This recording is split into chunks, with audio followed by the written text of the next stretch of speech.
At 11 o'clock this morning, the Lloydminster RCMP were called to the College Park Shell Station after a man entered the store with a knife. You can see here the man entering the store waving his knife at the cashier. He did make off with an undisclosed amount of money, fleeing the scene in his blue truck.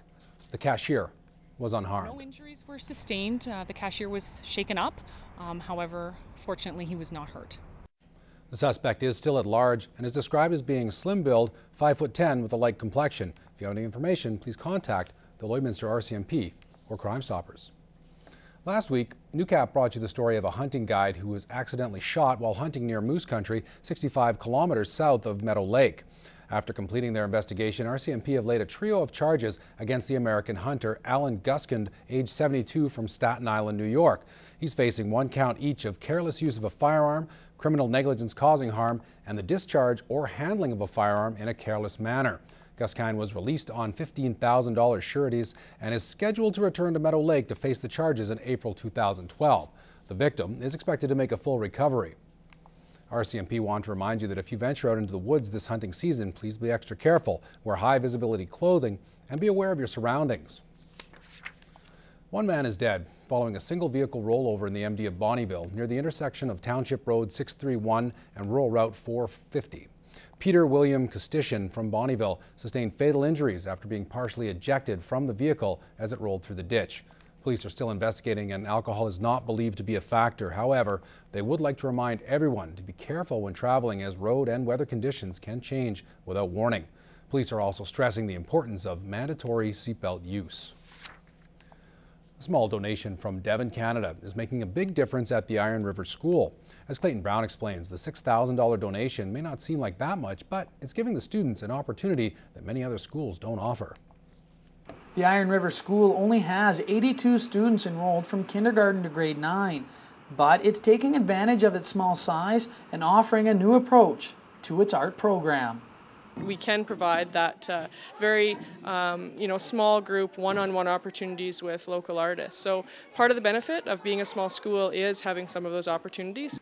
The recent donation of $6,000 may not seem that significant, but it's presenting a unique workshop for the students as the school is now able to bring in local artists. Students are able to do hands-on art with them. We've had a potter in, we've had a pastel artist in. We're planning to bring a soapstone carver in, an Aboriginal artist. And the workshops? Well, they're a big hit with the students. They're very different and unique from all our art stuff in the past. It's really fun. I just really love doing drawing and just sculpting or anything that involves art, so I really like it. I think it's like something new and it's a more hands-on experience that you can gain more education from. An experience and education the students wouldn't get without the donation. In Iron River, Clayton Brown, Newcap News. Imagine waking up every morning and running a marathon. Well, that's been one Ontario man's life for the past 7 months. Much like the dream of Terry Fox, this 25-year-old college senior is running across Canada, raising money to find a cure for one of the world's deadliest diseases, cancer. As Lauren Pullen explains, he's over 6,800 kilometers into his 9,000-kilometer journey, which started in St. John's, Newfoundland back in May. My name is Scott Canada, and I'm going to run across Canada. Scott Canada was basically born in a pair of running shoes. About a year ago, he decided he wanted to run for a reason. That's when the idea of the Run to Live, a trek on foot across Canada, came to life.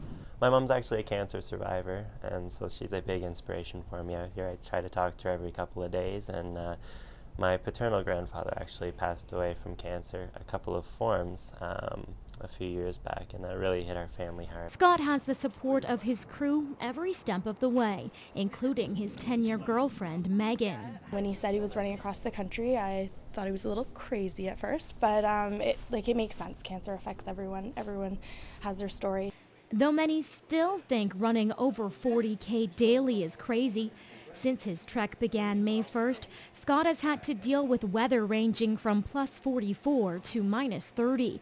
But he says every step is worth it. And every cent that we raise on the road goes straight into the research division for the Canadian Cancer Society. Scott will be running through Lloydminster this Friday. He hopes to make it to the West Coast by mid-January, finishing in Port Alberni. He's already raised over $35,000 for cancer research.